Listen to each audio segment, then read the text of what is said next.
गुस्साए राजा ने दासी को 100 कोड़े मारने की सजा दी। जब चंदा ने कुम्हार से मिट्टी के बर्तन तुड़वा दिए, तेली से तेल मिट्टी में उड़लवा दिया, ग्वाले को आदेश दे विवाह के लिए इकट्ठा किया गया, सारा दूध भी जमीन पर बिखरवा दिया और अंत में सारी भोजन सामग्री पर कीट छोड़ दिए। ये सभी कृत्य करवाने के पीछे चंदा यानी राजकुमारी तारा का सिर्फ और सिर्फ यही मकसद था कि कैसे न कैसे करके राजकुमार का विवाह टल जाए। पर जब राजा को चंदा की इन सभी हरकतों का पता चला तो वो आग बबूला हो गया। राजा ने तुरंत उसे पकड़कर लाने का आदेश दिया। कुछ ही पलों में सिपाहियों ने उसे पकड़कर राजा के सम्मुख पेश किया। गुस्साए राजा का मन तो कर रहा था कि वो अभी धक्के मारकर तुरंत उस कलमुही चंदा को अपने राज्य से बाहर कर दे, पर राजा अपने ही वचनों में बंधा हुआ था। उसने चंदा यानी राजकुमारी तारा को ये वचन दिया था कि वो उसे नौकरी से कभी नहीं निकालेगा। तो वचनबद्ध राजा ने अपना गुस्सा शांत करने और चंदा को उसकी सजा देने के लिए सिपाहियों को आदेश दिया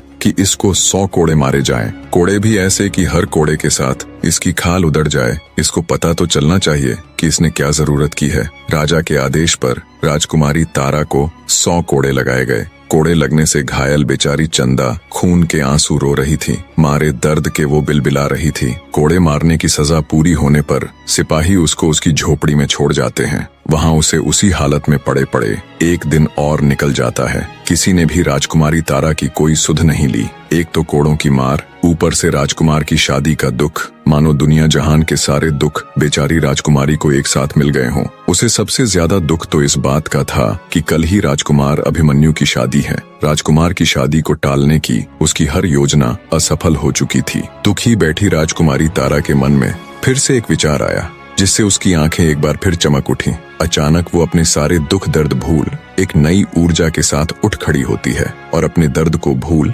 हिम्मत करके राजा की घुड़साल में जाती है और राजा के सबसे तेज भागने वाले घोड़े को ले तेजी के साथ वो उस नगर की ओर चल पड़ती है जहां राजकुमार अभिमन्यु का विवाह होना था। हवा से बातें करते घोड़े की बदौलत राजकुमारी तारा कुछ ही घंटों का सफर तय कर रोजीवास नगर पहुंच जाती है। रोजीवास नगर राजकुमार अभिमन्यु की ससुराल यानी उसकी होने वाली पत्नी का घर था। वहां पहुंचकर अपनी योजना के तहत राजकुमारी तारा घोड़े को बाहर खड़ा कर राजमहल में प्रवेश कर जाती है। बने रहे।